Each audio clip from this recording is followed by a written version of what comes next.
Today's gospel is from Mark chapter 12, when one of the scribes comes up to Jesus and asks him, which is the first of all the commandments?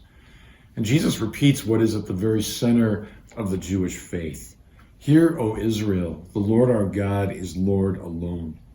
You shall love the Lord your God with all your heart, with all your soul, with all your mind, and with all your strength. And you shall love your neighbor as yourself. We know as Christians that to love God is at the very center of our life, and it's there that we find salvation and mercy. But what does that look like in the practicality of life? What does it mean to say that I love God with all my heart, soul, and mind? Does it not mean that from the very moment I wake up to the moment that I fall asleep, that God is not far from our thoughts, that I dedicate some time each day to prayer, that I read the scriptures, that I attend and participate in the sacraments, that my whole ground of existence, the values I hold, how I spend my time and my money, how I develop relationships, that all that is driven by a deep spiritual understanding of God's love for me and his desire to be in relationship with me. So we're really invited to step into this divine romance and to fall in love with God.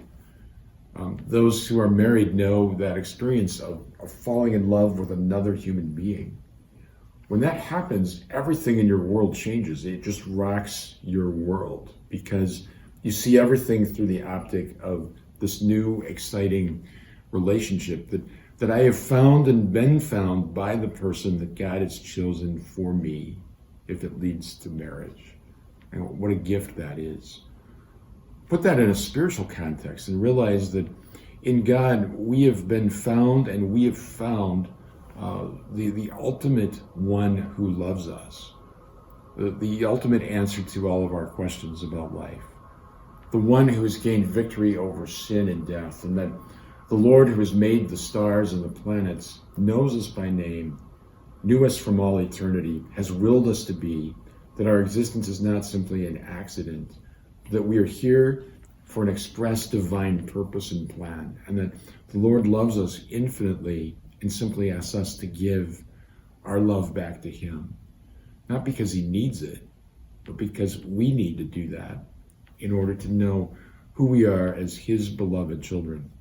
God is perfect in and of himself, but in his divine beneficence, he has shared life with us. He shares love with us. And his greatest passion and desire is that we share eternal life with him. He longs for us to one day be in heaven more than we do. And when we realize that, how can we not simply fall in love with God? Because he is so eminently lovable and good and only wants what is good for us. You shall love the Lord your God with all your heart, with all your soul, with all your mind, and with all your strength. That is the way to salvation. That is the reason we were born. And it's that love that got us up out of bed this morning. It's that love that will draw us to the kingdom of heaven in the end.